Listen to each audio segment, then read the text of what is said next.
Chairman Peoples Party Bilawal Bhutto کا کہنا ہے کہ مذہب کو متحد کرنے کے لیے استعمال کیا جانا چاہیے، برابری کے لحاظ سے لوگوں کے ساتھ برتاؤ کیا جائے۔ ڈونلڈ ٹرمپ کے دعائیہ ناشتے میں شرکت کے بعد گفتگو کرتے ہوئے ان کا کہنا تھا کہ امریکہ میں مقیم پاکستانیوں سے ساتھ مل کر مزید کام کرنے کی ضرورت ہے۔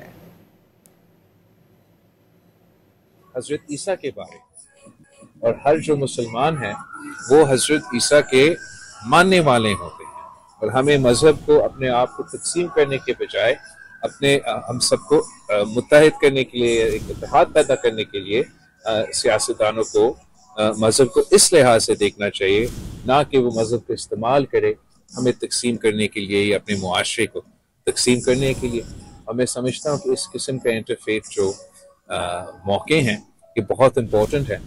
نہ صرف بین الاقوامی سطح پر، اگر ہمارا اپنے ممالک میں جہاں آپ جانتے ہو کہ بہت سے مذہب سے تعلق رکھنے والے پاکستانیز ہیں، اور ہم چاہتے ہیں پاکستان پیپلز پارٹی میں اسے سمجھتے ہیں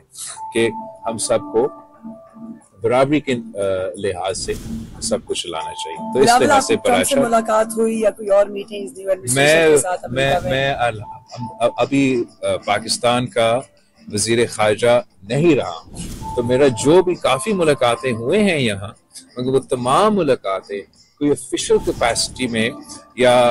ایسے کوئی کیپیسٹی میں نہیں ہوں۔